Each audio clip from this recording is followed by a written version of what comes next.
하나님 말씀 창세기 36장 1절에서 8절까지 말씀입니다.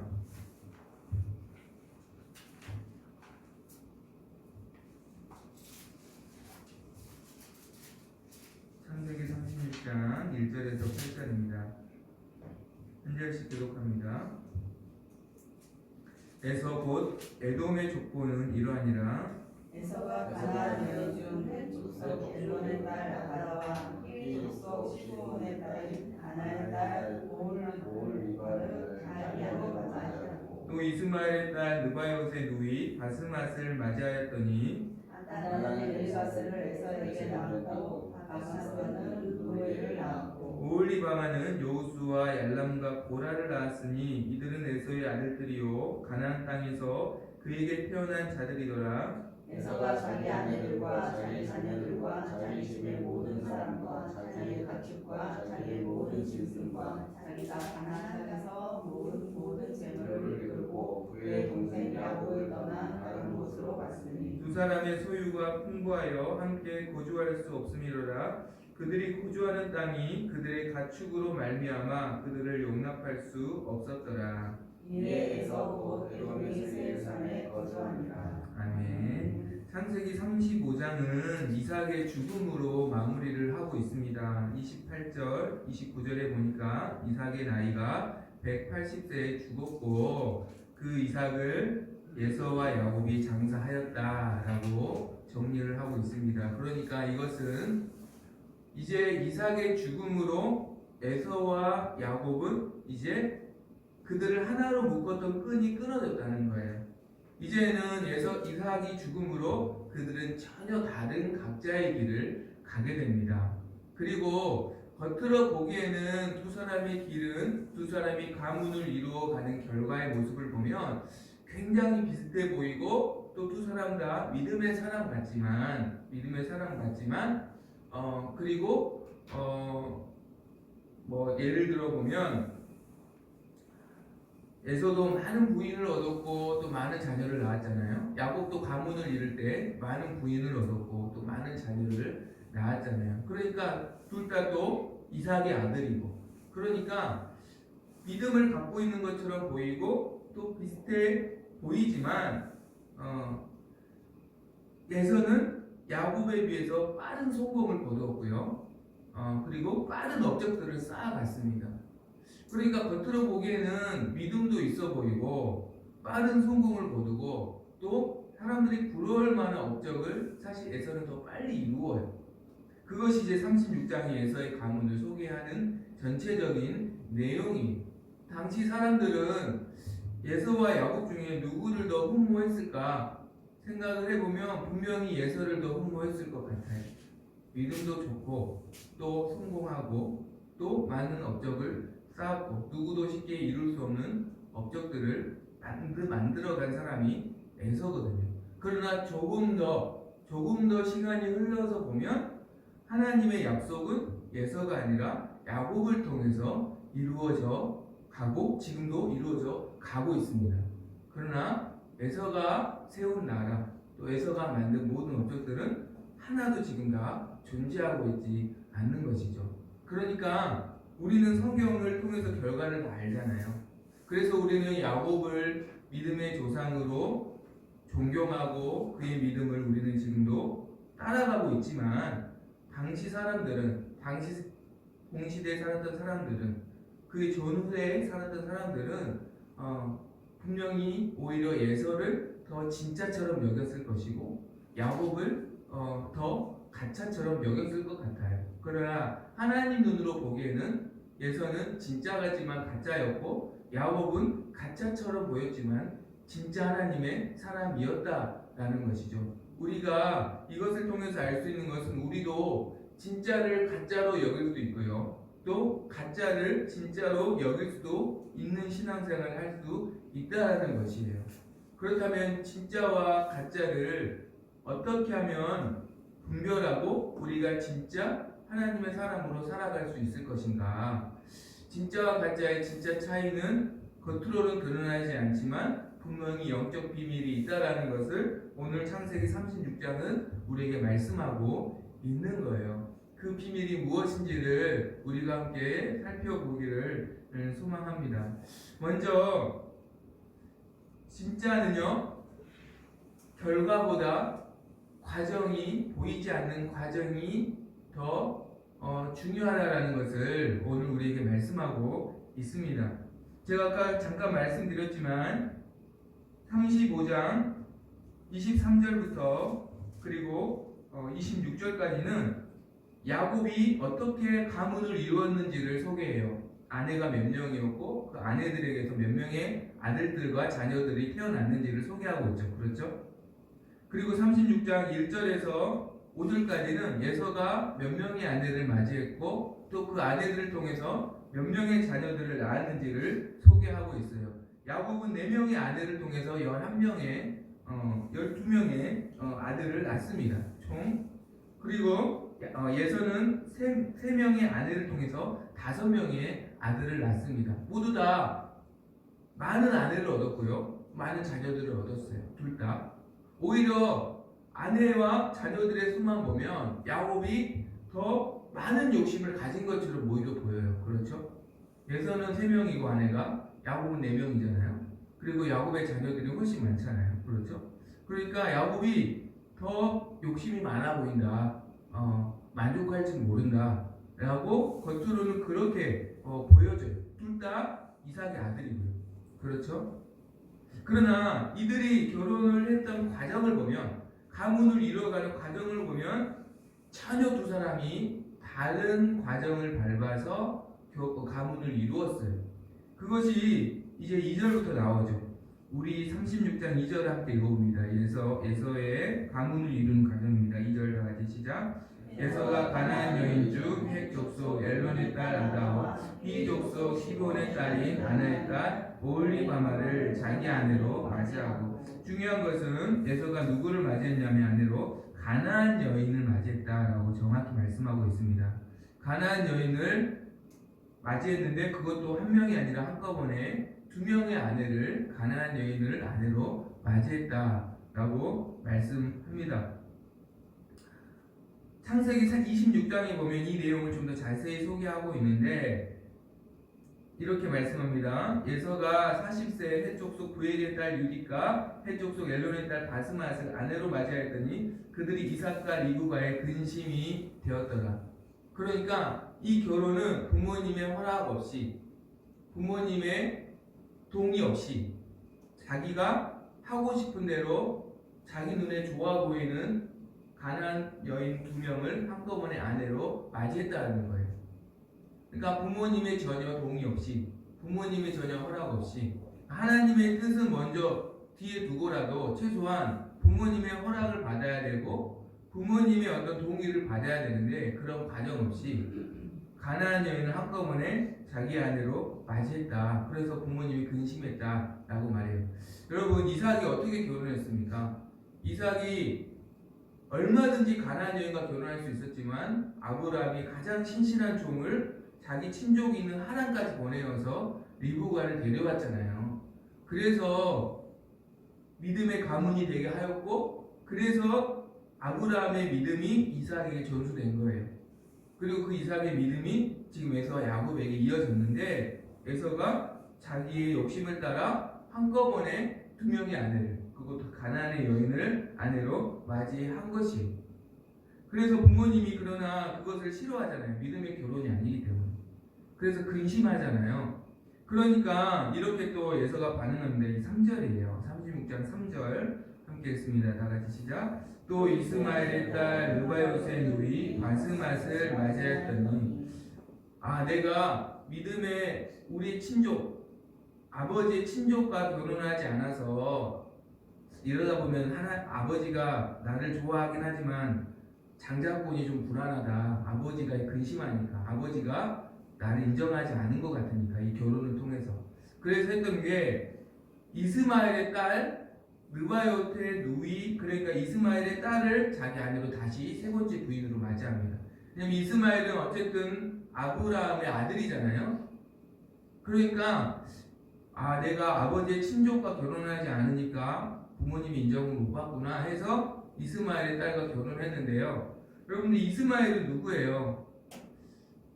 이스마엘은 누굽니까? 아브라함의 딱 자녀긴 하지만 하나님의 약속과 상관없는 사람이잖아요. 그러니까 에서는 믿음을 흉내내려고 나도 믿음의 여인과 결혼했어요. 이것을 보여주려고 아브라함의 아들인 이스마엘의 딸과 결혼을 했지만 문제는 전혀 믿음을 흉내내긴 했지만 믿음의 가문을 이루지 못했다라는 거예요.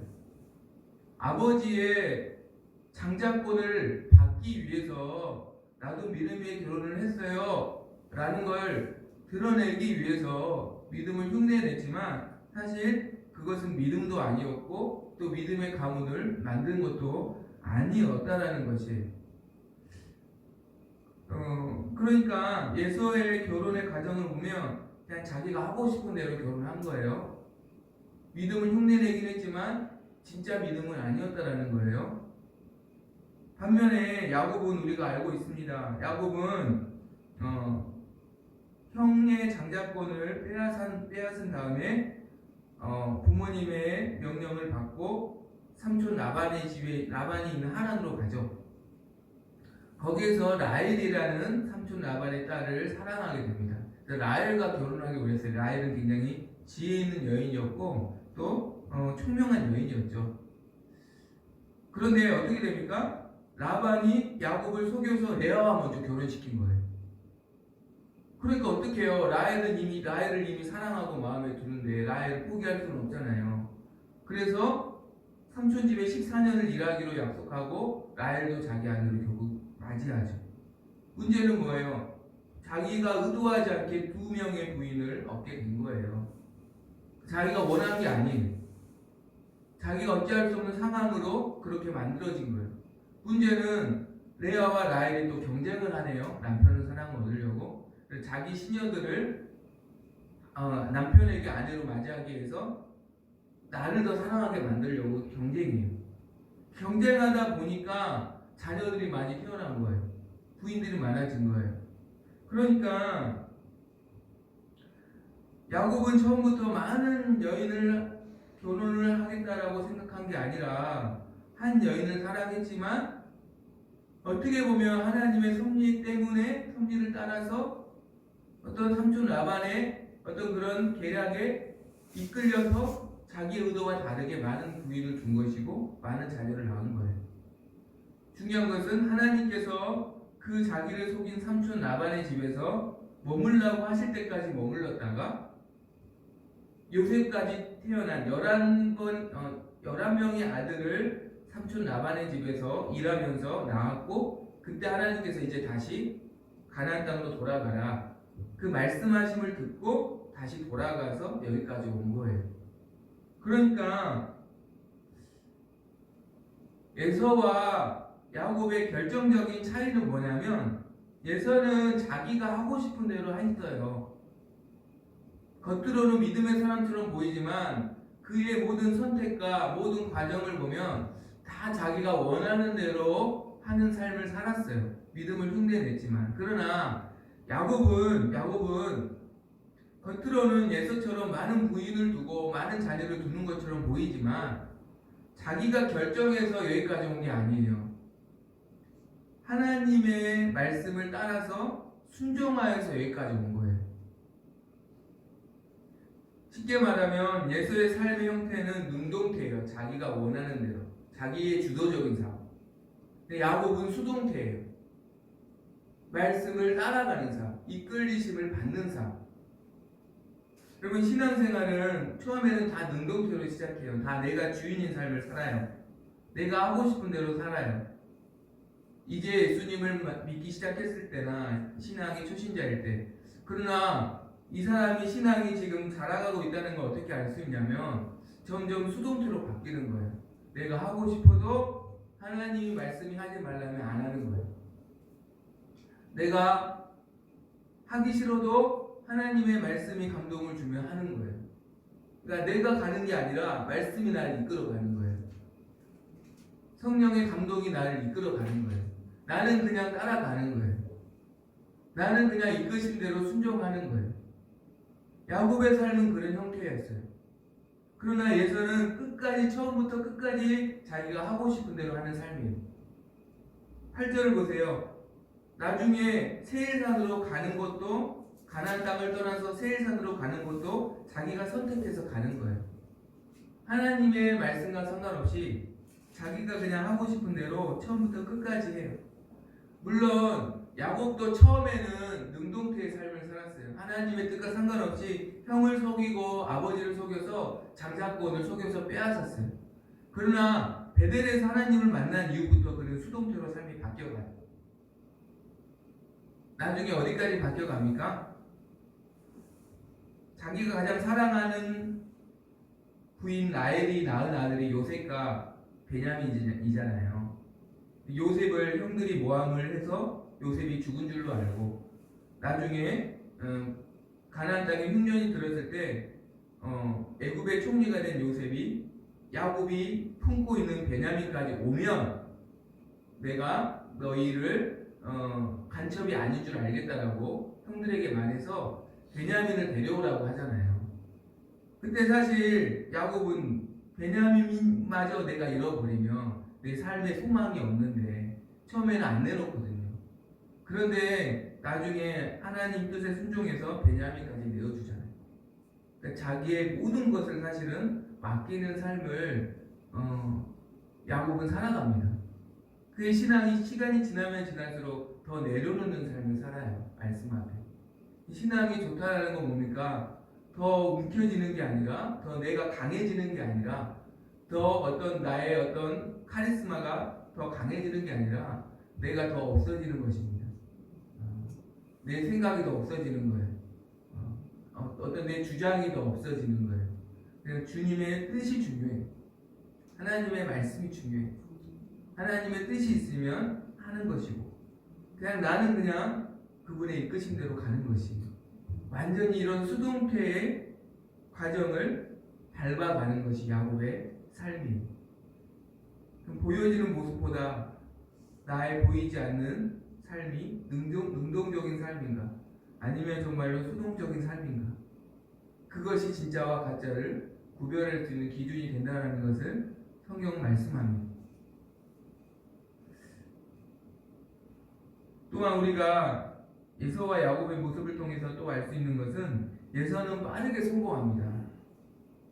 어떻게 빠르게 성공합니까? 말씀 보면 6절부터 8절까지 보니까 가나안 땅에서 3명의 부인을 통해서 5명의 아들을 낳고 많은 재산을 모읍니다. 그런데 땅이 너무너무 가나안 땅은 좁아서 자기들의 가축을 키우기가 부족함을 느낀 거예요. 에서가. 그래서 더 넓은 땅으로 선택한 것이 바로 세일산입니다.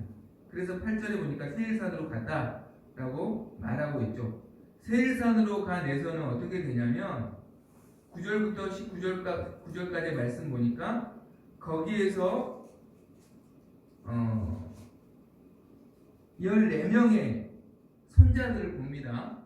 그런데 그 손자들이 그 땅에서 세력을 확장해서 그 세일산의 족장이 돼요. 그러니까 이미 손자 때에 세일산에서 자기만의 어떤 세력을 예서는 확보합니다. 그래서 손자들을 족장이라고 나와요. 족장. 손자들의 이름 뒤에 족장이라고 붙여 있어요. 17절 보세요. 자, 17절 읽어봅니다. 다 같이 시작. 에서의 아들 르우의 자손으로 나앗 족장, 셀라 족장, 삼마 족장, 이사 족장이니 이들은 에돔 땅에 있는 르우의 족장들이요 이들은 에서의 아내 바스바의 자손이요. 그렇죠. 다 족장으로 소개해요. 손자들과 아들들을. 그렇죠. 그런데 보세요. 야곱의 아들들은 타이틀이 없어요. 23절부터 26절까지 보니까 그냥 이름만 나와요. 그렇죠? 네, 에서의 자손들은 족장으로 소개해요. 족장으로. 족장은 당시의 어떤 리더고 지금으로 말하면 굉장히 권력 있는 자들이잖아요. 그러니까 그리고 금방 이런 일신을 이루었다는 거예요. 그리고 20절부터 30절은 원래 그곳에 살고 있었던 세일산에 살고 있었던 호리 족속의 가문을 소개하는데 에서의 가문이 이 호리 족속을 흡수해가지고 31절에 보니까 왕정 국가를 만들어요. 왕정 국가를. 에서가 이런 왕정 국가를 만들었을 때는 야곱의 가문은 어떠한 시기냐면 학자들에 따르면 잠깐 의견이 갈리긴 하지만 출애굽하기 전이다. 출애굽하기 150년 전이다. 에서가 왕정 국가를 만들었을 때라고 이야기하기도 하고 혹은 출애굽하여 광야 생활을 하고 있을 때다라고 이야기해요. 그러니까 여러분 출애굽하기 전도 애굽의 종이고요. 광야 생활을 할 때도 아직은 약속의 땅에 들어가지 못할 때잖아요. 그러니까 에서는 떵떵거리며 왕정국가, 그러니까 왕족이 된 거예요. 왕이 된 거예요. 고려로 말하면 왕건의 가문이 된 거고요. 우리 조선시대로 말하면 이성계의 가문처럼 된 거예요. 에서의 가문이. 그런데 야곱은 땅 한 평 없는 나그네에 불과한 지질이 궁상맞은 그런 모습으로 그와 그의 자손들은 살고 있는 거예요. 왜요? 야곱은 가나안 땅에 계속 머물렀거든요.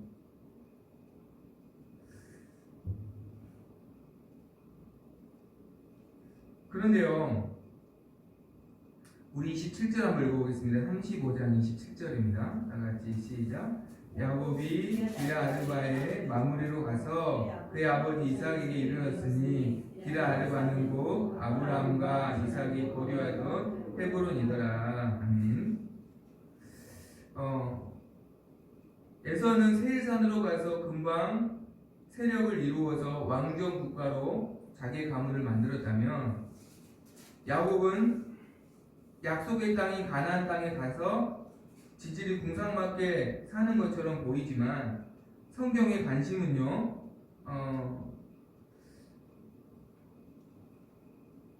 여기에 있지 않고 얼마나 에서가 성공했느냐에 있지 않고 에서가 다른 동족들과 동화되고 그가 전혀 다른 이방인이 되었다라는 것을 사실 지금 강조하고 있습니다. 오늘 보면요,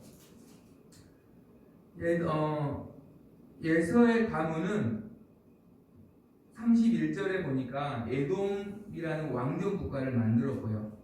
또 하나는 12절, 16절에 나와 있는 아말렉이라는 부족이 예서의 가문을 통해서 만들어집니다. 여러분 우리가 잘 알고 있죠. 아말렉이 어떤 민족인지. 아말렉은요, 출애굽한 이스라엘 백성을 공격했던 민족이고요. 이후에도 계속 하나님을 대적하였던 민족입니다. 그래서 하나님께서 아말렉은 나의 원수라고 말씀하셨어요. 그래서 사무엘 시대 때 사울 왕에게 아말렉을 다 진멸하라고 하셨잖아요.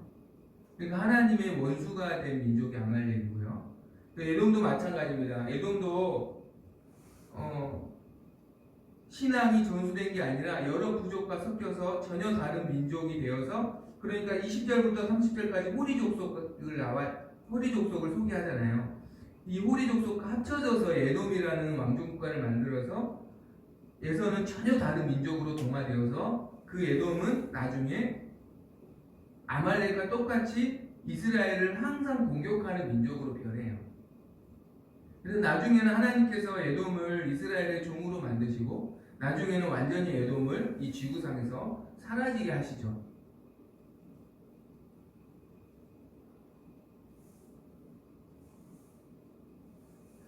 반면에 지질이 궁상맞아 보이는 야곱의 가문은 약속의 땅에 거주했는데요.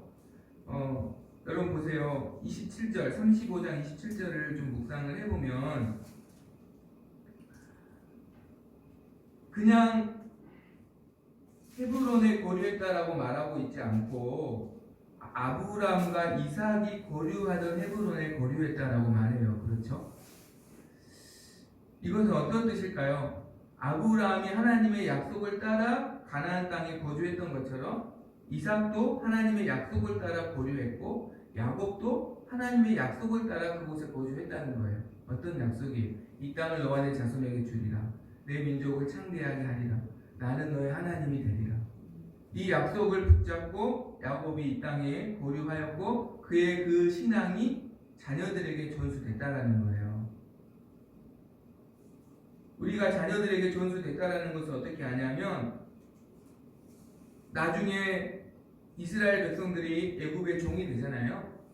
애굽의 종이 되었을 때 모세라는 사람은 하나님의 섭리로 애굽의 왕자가 돼요.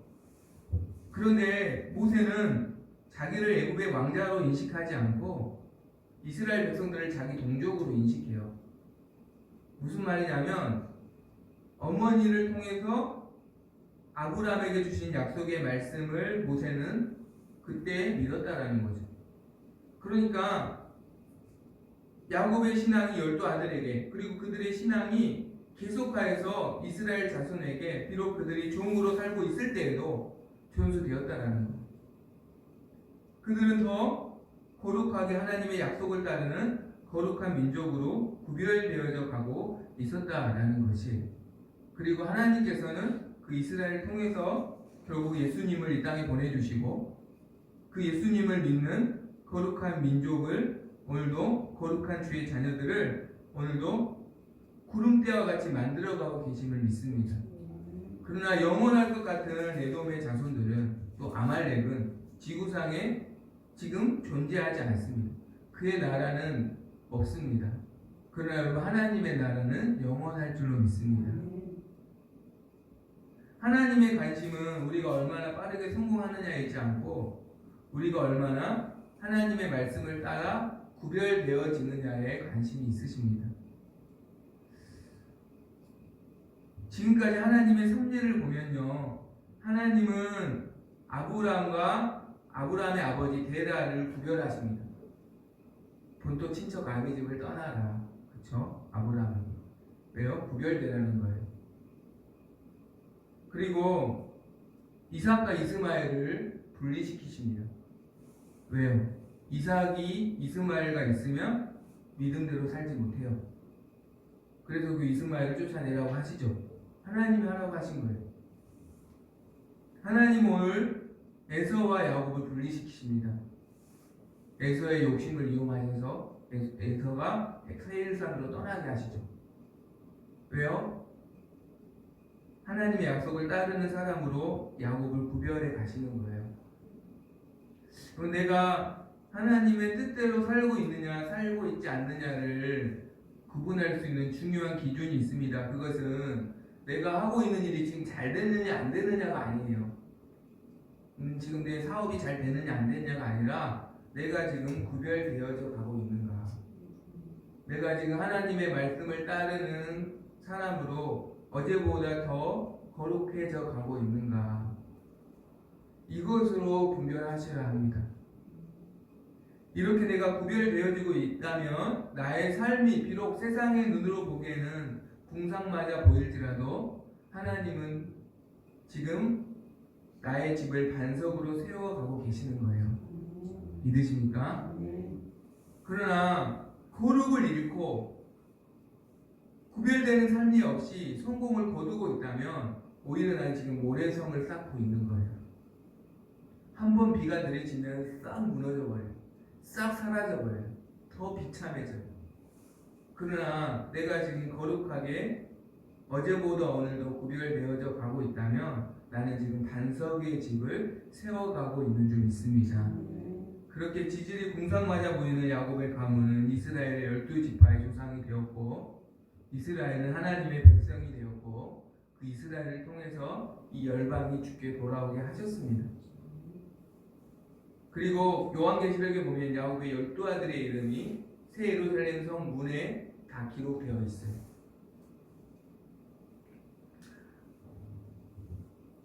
말씀 맺으려고 합니다. 진짜처럼 보이지만 가짜 인생이 아니라 비록 세상은 몰라 볼지라도 주님 보시기에 진짜 믿음의 사람으로 살아가시기를 간절히 소망합니다.